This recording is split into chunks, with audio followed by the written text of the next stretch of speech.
नमस्कार.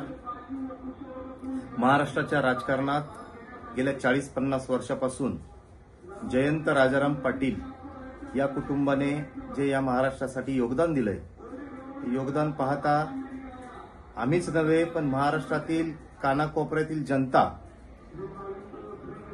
या जयंत राजाराम बापू पाटील या कुटुंबाला शक्तीस्थळ म्हणून एक बघते.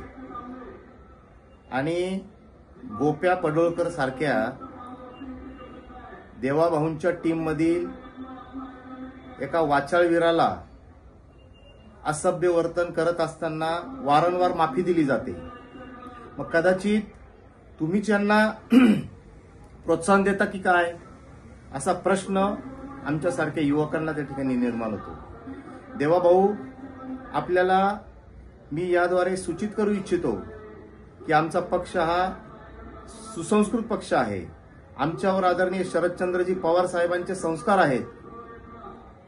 या पुरोगामी महाराष्ट्रामध्ये अशा प्रकारे झोपडपट्टी छाप वक्तव्य हे खपवून घेतलं जात नाही. मी या व्हिडिओद्वारे देवाभाऊंना त्या ठिकाणी विनंती करतो की अशा पिल्लवळींना वेळेत आळा घाला. एकीकडे तुम्ही हिंदुत्वाच्या वल्गना करता, हिंदू संस्कृतीचं दर्शन या महाराष्ट्राला घडवण्याचा प्रयत्न करता, आणि एकीकडे व्यक्तिगत पातळीवर अशा प्रकारे टीका करणाऱ्यांना पाठीशी घालता. या पडळकरचा तर कार्यक्रम आम्ही घेऊच, परंतु जर वेळीच अशा पिल्लावळींना आळा घालण्यात आला नाही तर आम्हाला पर्यायाने नरसिंहाचा अवतार घेऊन यांना धडा शिकवावा लागेल. आणि इथून पुढे जर या गोपीचंद पडळकरने आमच्या शक्तीस्थळांवर जिभेने हल्ला करण्याचा प्रयत्न केला तर त्याची जीभ काढून त्याच्याच हातात दिली जाईल.